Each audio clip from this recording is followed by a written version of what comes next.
At 6:30, H-hour, supported by final covering fire from rocket-firing assault craft, the first American troops began to land at Utah and Omaha. It didn't take long for the elaborate plans to fall apart.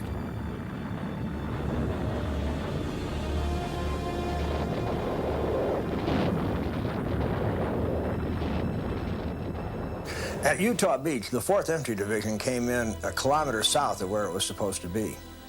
General Teddy Roosevelt, President Theodore Roosevelt's son, was the assistant division commander of the 4th Infantry Division. He was there with General Van Fleet. They came ashore, and there was fire coming down on them, 88 shooting at them, mortars coming in on them, and they looked at the maps and they looked at their landmarks, and Teddy said, "My God, we're not where we're supposed to be. We're supposed to be a kilometer up that way." Roosevelt and Van Fleet looked at the map, looked at each other, and said, "Well, let's start the war from right here. Let's go. We're moving inland." They never hesitated to take the responsibility and make the decision on their own. At Utah, a lucky break brought the Americans ashore with less than 200 casualties. At Omaha, the invaders would confront the full force of German resistance. Rommel put to work at Omaha all the lessons Germany had learned in World War I about how to defend a position against a head-on attack. The beach obstacles were very extensive. The barbed wire, the mines up the hillside, trenches along the bluff, big guns, 88 millimeters, firing crisscross parallel to the beach. It really was an impregnable position, or so at least Rommel thought. The plan at Omaha was to blast the holy hell out of these fixed defenses. The trenches are going to be blasted out of existence. The fixed fortifications, if they're still standing, will have in them troops who have been so affected by the concussion and the dust and the debris that even if they're still alive, they're not going to be able to function. So what's going to happen, young man, when you hit that beach is you're not going to find any opposition. That's what they were told to expect. I was in the second wave on the beach, and the first wave was pinned down on the beach, so we had to come through the second wave, and we had to make the assault on the beach, and it was a tremendous amount of firepower on us in this particular area because the bunkers and the infantry that were in the trenches and so forth up there hadn't been wiped out.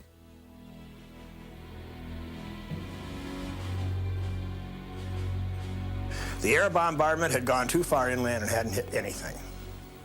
The naval bombardment was too brief. The German defenders were not shell-shocked.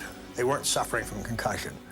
They shook the dust and debris off them and came up and got to their guns and manned those guns, and they brought a veritable wall of steel down on that beach.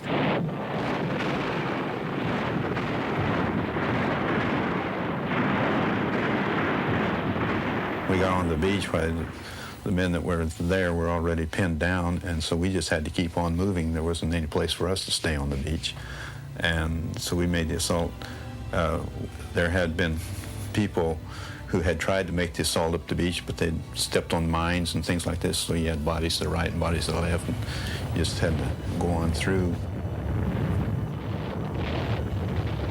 A lot of people in my company never even got out of the water. And they lost their lives before they ever got within 30 yards of the beach or 40 yards of the beach. They was destroyed in the water and they drowned.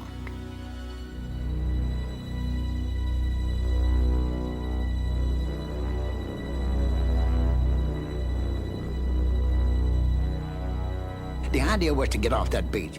Don't say, you stay on that beach, you die. You get off that beach and you're gonna live. And we found that out.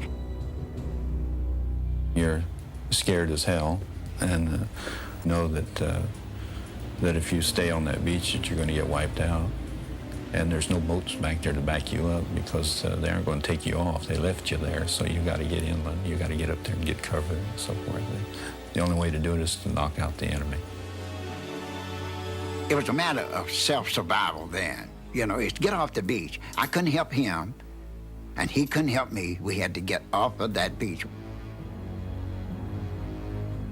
These junior officers that came ashore on Omaha Beach ran into a situation that they had not in any way been prepared for. Nothing they had been told in their briefing had happened. The plan was bonkers, kaput, gone.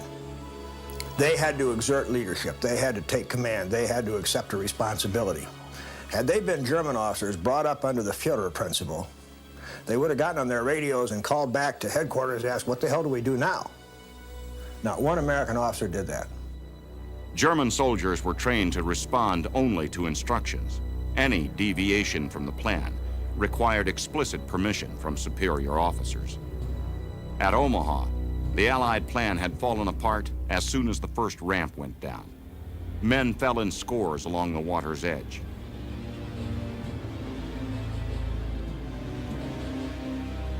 As Walt Ehlers and his squad struggled to safety, his older brother, Roland, was about to come ashore.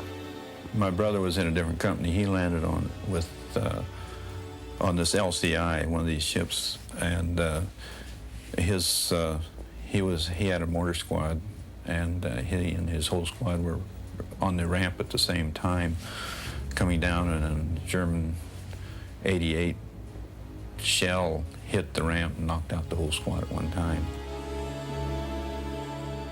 I saw the ship get hit, but I didn't know that he was killed in action until about the middle part of July. Nearly 2,000 soldiers perished on that stretch of sand beneath the German guns, remembered by the survivors as Bloody Omaha. It was at Omaha Beach that American democracy and the army that the American people had built showed just how good they were. And many people like Ernest Hemingway and A.J. Liebling, who visited that beach, Hemingway on the afternoon of D-Day, Liebling the next day, Ernie Pyle, they all agreed it was a miracle that we were able to take Omaha Beach. Well, it wasn't a miracle. It was infantry that did it.